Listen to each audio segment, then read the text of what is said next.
Basketball is a team sport where teammates share the ball in a fluid motion, giving some players the opportunity to stand out and become stars. But every decade or so, there are a lonely few who not only aspire for greatness, but end up changing the way the game is played.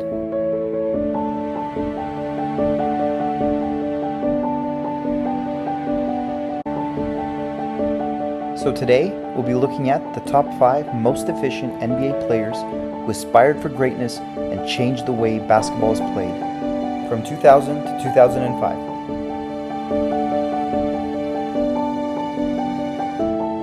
But first, please subscribe to the channel if you want to see more of these videos for the late 2000s, early and late 2010s. For a player efficiency rating, we'll be using ESPN Columnist Hollinger's PER rating. Usually a player with a rating over 30 would be considered an all-time great. A player between 25 and 29 would be labeled a superstar, while a rating of 20 to 24 just a star. And there are 3 variables that can affect a player's ranking on this list. Number 1, the number of times the player has made it into the top 5 from 2000 to 2005. Number 2, the ranking of the player in the top 5 each year. And number 3, the overall PER rating of the player from 2000 to 2005. These rankings only include regular season performances, and any mention of the playoffs is just to put everything into perspective. And now our honorable mentions who were just shy of making the list. Kobe Bryant, the one destined to take over the NBA and become the next Michael Jordan. He was an ambitious player, one who became one of the hardest working players in the NBA, especially at a time when others were skipping practice.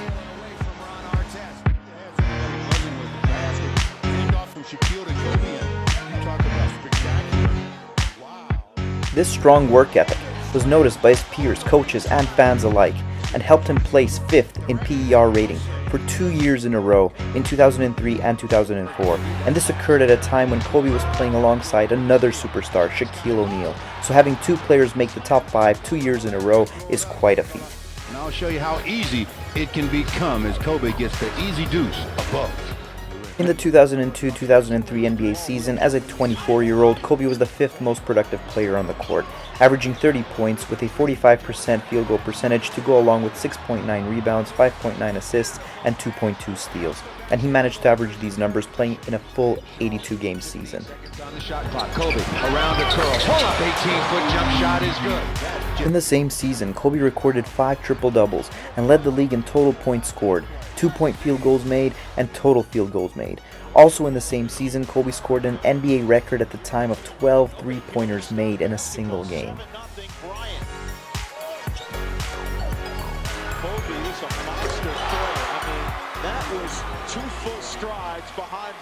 And in the 2003 NBA All-Star Game, Kobe had a solid showing by recording 22 points, 7 rebounds, 6 assists, 3 steals, and 2 blocks while playing against NBA great Michael Jordan.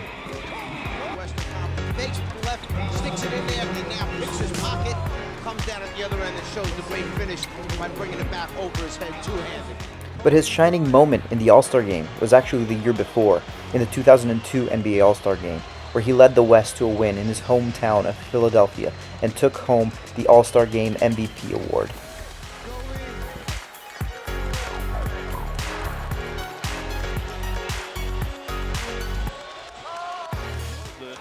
He had such a strong showing in the 2002-2003 NBA season, he came in 3rd in the MVP voting of that year. He also came in 5th in total win shares, showing how many wins his performances accounted for. His usage rate was also 3rd in the NBA. However, his most important showing was displayed on the offensive end of the floor, where he ranked 2nd, right behind Tracy McGrady, in offensive win shares that season, which shows how many wins his offensive performances accounted for, superseding Shaq as the leader of the Los Angeles Lakers and taking over when the moment mattered most, the 2003 NBA playoffs. This struggle for the dominance over the Lakers between Shaq and Kobe became ever so evident in the 1st and 2nd rounds of the NBA playoffs, when Kobe dominated on the offensive end with incredible averages of 32 points, 5 rebounds, and 5 assists.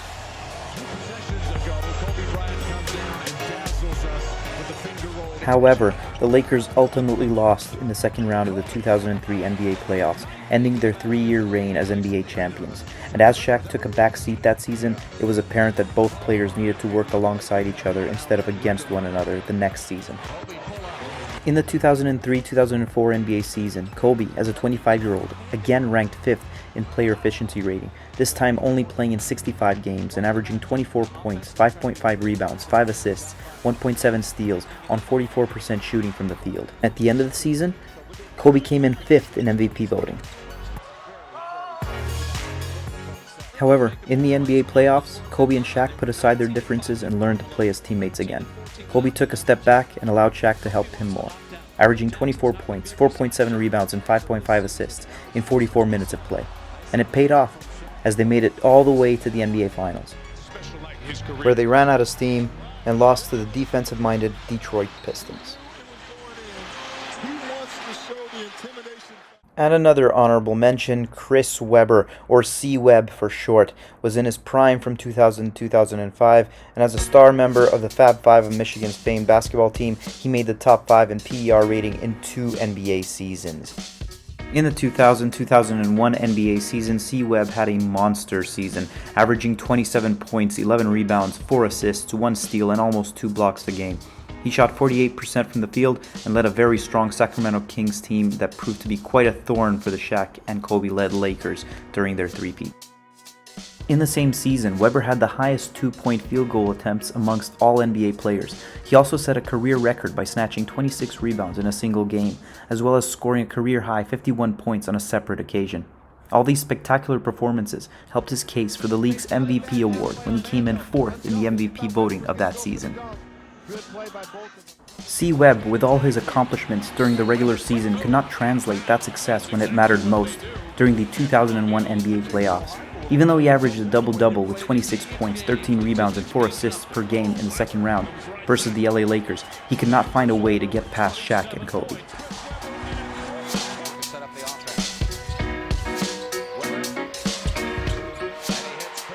In the next season, in 2001-2002, at the age of 28, C-Web ranked a little better, with a 4th place ranking in player efficiency. The biggest reason for this improvement is his improved play on the defensive end of the court, where he ranked as the 8th best defender in the NBA. His most important feat, however, occurred during the 2002 NBA playoffs, when the Webber-led Sacramento Kings almost dethroned the LA Lakers, who were saved by a buzzer-beating three-pointer by Robert Horry. Nevertheless, these 2 seasons were the most memorable ones for Chris Webber.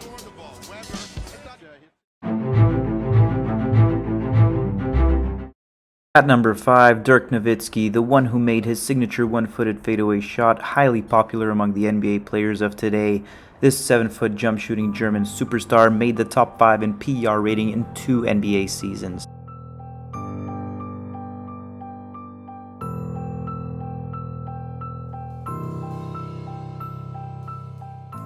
In the 2001-2002 NBA season, as a 23-year-old, Dirk ranked 5th in player efficiency amongst all players. He averaged 23.4 points, 9.9 rebounds, and 2.4 assists on 47.7% shooting from the field. He also shot 40% from three-point land, 51% on all 2-point shots, and 85% from the free throw line. And in the same season, he also set a career record of 23 rebounds in a single game. To put things into perspective, he ranked 3rd in win shares, which shows how many wins he was single-handedly responsible for. He also ranked 2nd in offensive win shares, which shows how many wins he was responsible for based on his offensive performances.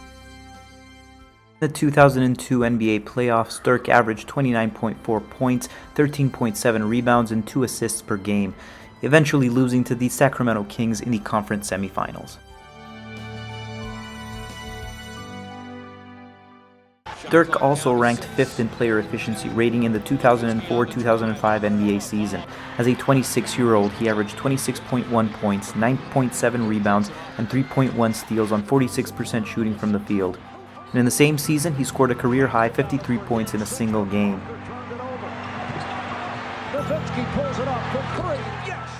He ranked 4th in points per game among all players, 2nd in total win shares, 3rd in offensive win shares, 6th in defensive win shares, and 1st in win shares per 48 minutes. His performances did not go unnoticed, as he did rank third in the MVP voting of that season. This is not a guy who shows a lot of emotion. And with an average PER rating of 25.09, Dirk placed fifth on this list.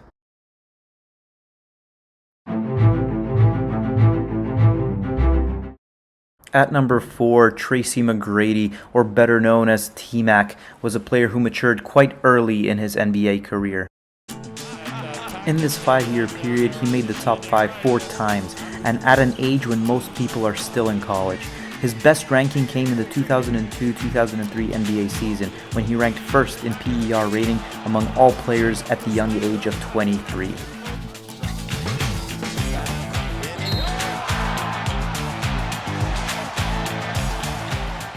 The main reason for this rise to superstardom was his insistence on being traded out of Toronto and to an Orlando Magic team that was desperate for a star.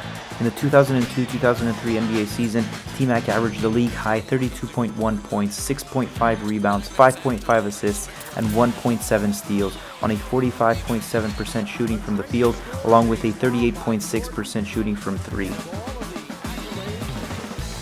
During this memorable season, Tracy led the league in usage rate, offensive win shares per 48 minutes, and value over replacement player. All these metrics show that he was an offensive juggernaut and an unstoppable force on the offensive end, where his performances single-handedly helped the Orlando Magic stay relevant in a stacked NBA by making the NBA playoffs. It is safe to say that without T-Mac, the Magic would have been at the bottom of the NBA standings.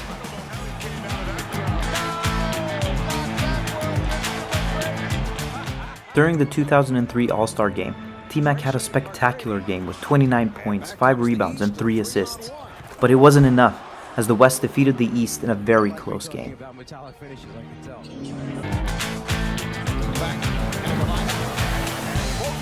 At the end of the 2002-2003 NBA season, he came in fourth in the MVP voting, mostly due to the fact that the Orlando Magic made the playoffs as a lower-seeded team. Nevertheless, this former Most Improved Player of the Year winner had his most memorable year in the 2002-2003 NBA season.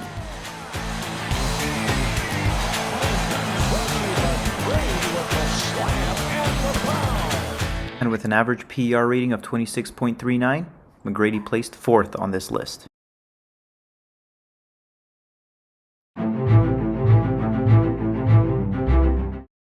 At number 3, Tim Duncan, the big fundamental who was Mr. Dependable for the San Antonio Spurs.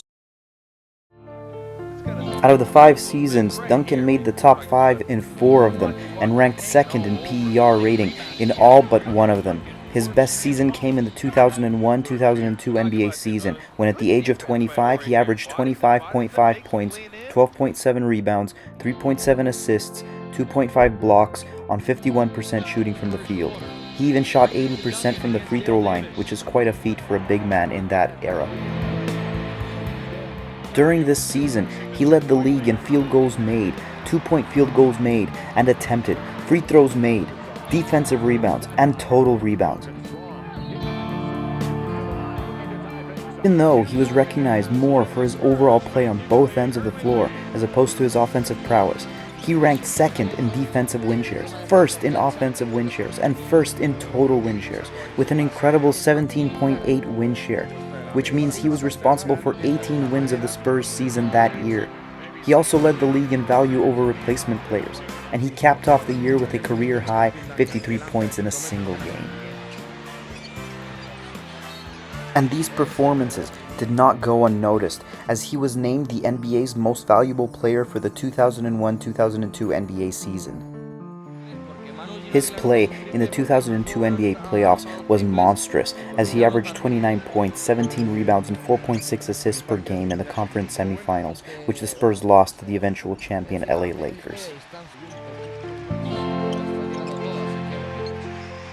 He came back the next year in the 2002-2003 NBA season as a 26-year-old, averaging 23.3 points, 13 rebounds, 3 assists, and 3 blocks on 51% shooting from the field. He again led the league in total win shares with 16.5, won his second consecutive MVP award, and led his San Antonio Spurs all the way to the NBA Finals, where he averaged an incredible 24 points, 17 rebounds, and 5 assists against the Jason Kidd-led New Jersey Nets.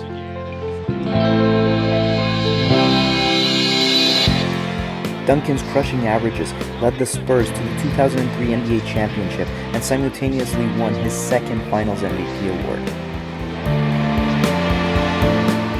Duncan continued his dominance the next 2 seasons when he ranked second in PER rating again, this time with solid season averages and coming in second and fourth in the 2004 and 2005 MVP voting. His most important feat came in the 2005 NBA playoffs, when at the age of 28, his playoff averages again increased dramatically compared to the regular season, because he knew that is when his team needed him the most.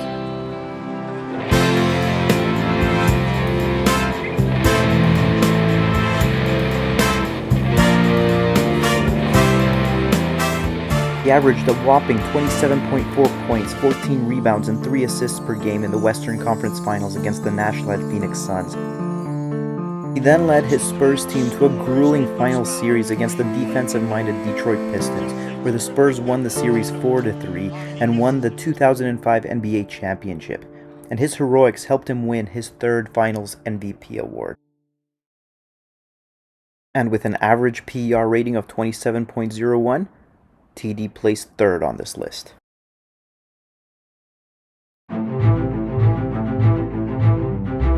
At number 2, Kevin Garnett, the Big Ticket, or KG for short, was a player who became the league's best player in 2 NBA seasons, ranking 1st in PER rating in the 2003-2004 and 2004-2005 NBA seasons. In these 2 seasons, he averaged 23.2 points, a league-leading 13.7 rebounds, 5.3 assists, 1.5 steals, and 2 blocks per game. He also shot 50% from the field and shot 80% from the free throw line.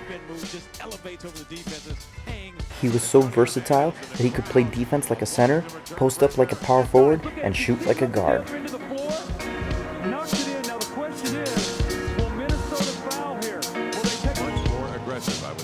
No question, they'll do a much better job of denying race.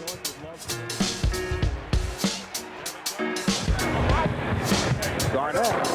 Oh my goodness, a bounce pass from Kobe, that led to a dunk. In the 2003 NBA All-Star Game, KG led the West to a thrilling win against the East by scoring 37 points, grabbing 9 rebounds, and adding 5 assists in 41 minutes of play, leading to his sole NBA All-Star Game MVP award.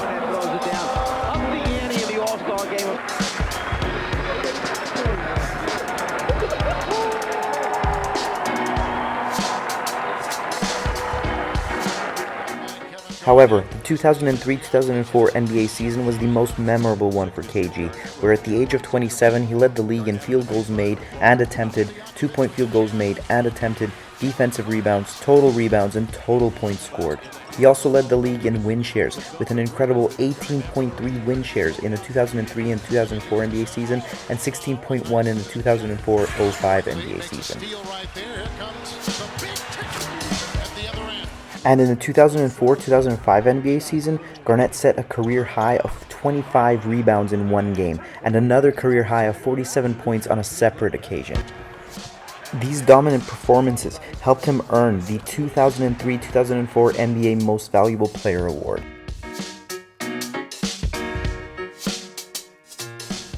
In a Minnesota Timberwolves jersey, Garnett had his best results in the 2004 NBA playoffs, when he led the Wolves all the way to the Western Conference Finals, where they eventually lost to a stacked Los Angeles Lakers team that featured 4 Hall of Famers in Malone, Peyton, Shaq, and Kobe. This was still quite an accomplishment for KG, as his teams continuously lost in the first round every year from 1997 to 2003.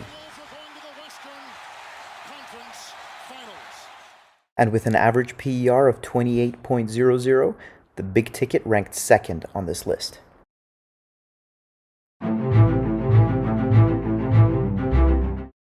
At number 1, Shaquille O'Neal, the Big Aristotle, who was entering the final years of his prime, playing for the Lakers before being traded to the Miami Heat.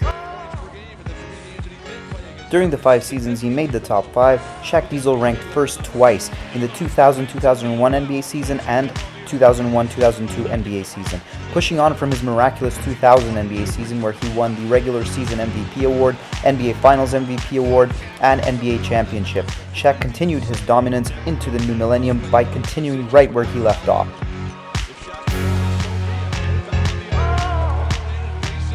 In the 2000-2001 NBA season, he led the league with 57% two-point field goal percentage and total field goal percentage, averaging 28.7 points, 12.7 rebounds, 3.7 assists, and 2.8 steals in 40 minutes of play. He also led the league in field goals made, two-point field goals made, and free throws attempted, thanks to many NBA teams' extensive use of the hack-a-Shaq rule. Even though Shaq's most glaring weakness of 51% free throw shooting was apparent, the Diesel still managed to lead the league in total win shares, with a solid 15 wins accounted for by his performances on both ends of the floor.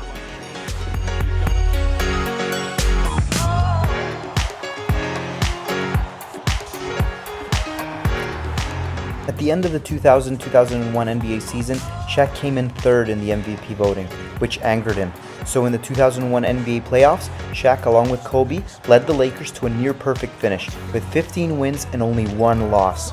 His dominance was on full display in the 2001 NBA Finals against the Iverson-led Philadelphia 76ers, where he averaged 33 points, 16 rebounds, and 5 assists, leading the Lakers to a repeat and winning his second consecutive NBA Finals MVP award.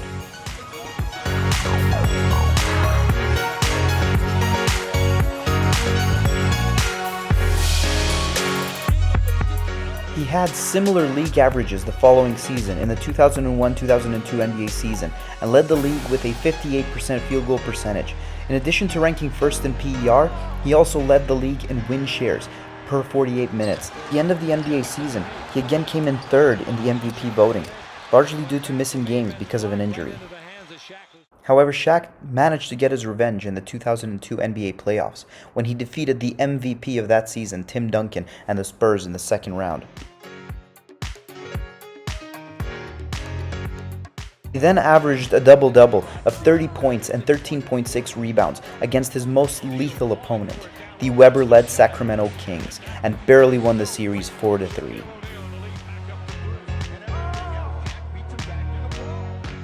In the NBA Finals against New Jersey, Shaq Diesel torched the Nets with ridiculous averages of 36.3 points, 12.3 rebounds, and 3.8 assists per game, leading the Lakers to a three-peat and his third NBA Finals MVP award.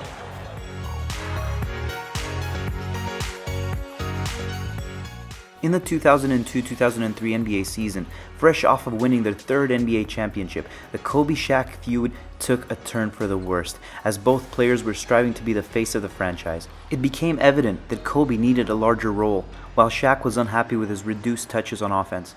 These changes became ever so obvious in the 2003 NBA playoffs, when Shaq's averages dropped to a mere 25.3 points, 14.3 rebounds, and 3.7 assists against the eventual champion San Antonio Spurs in the second round. In the following season, the 2003-2004 NBA season, Shaq and Kobe, playing alongside Gary Payton and Karl Malone, managed to put their differences aside and learn to coexist. But in retrospect, it was Shaq who had to take a step back and allow Kobe to lead more often. This became obvious not only through Shaq's decreased averages and PER rating, but also due to his age. As a 31-year-old, it seemed as though Shaq's body could not maintain superior averages as it once did in the early 2000s.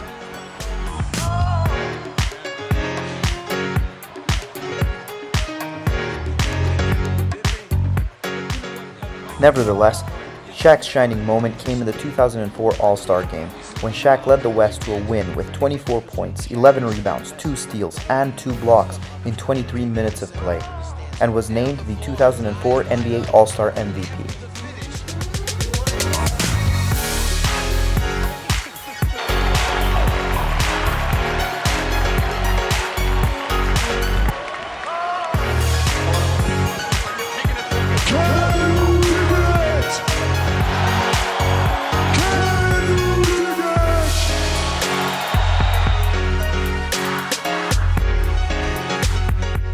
The turbulent season of the Lakers was almost saved when they managed to reach the 2004 NBA Finals. However, the star-studded Lakers surprisingly lost to the defensive-minded Detroit Pistons, 4-1 in a best-of-7 series. This might have been the biggest upset in basketball history, as the underdog Pistons took down the Hall of Fame Lakers, and Shaq's resonant averages were on full display again, averaging 26.6 points and 10.8 rebounds in the finals, but it just was not enough. And the big Aristotle's time at the top of the NBA came to a close when, as a 32-year-old, he was traded from the Lakers to the Miami Heat to play alongside a budding star in Dwayne Wade. In that 2004-2005 NBA season, wearing a Heat uniform, Shaq led the league again, this time with a spectacular 60% shooting from the field, and came in second in the MVP voting, right behind Steve Nash of the Phoenix Suns.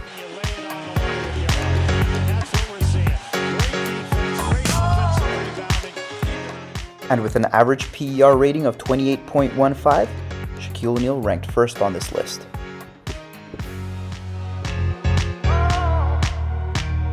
Tune in to find out who was the NBA's most efficient player in the 2005-2010 edition. Now a recap of all 5 players. Dirk was 5th because he only made the top 5 twice. Duncan was 3rd over T-Mac because he ranked higher in the top 5 in most seasons. KG was 2nd because he ranked 1st twice, while Duncan never ranked higher than 2nd.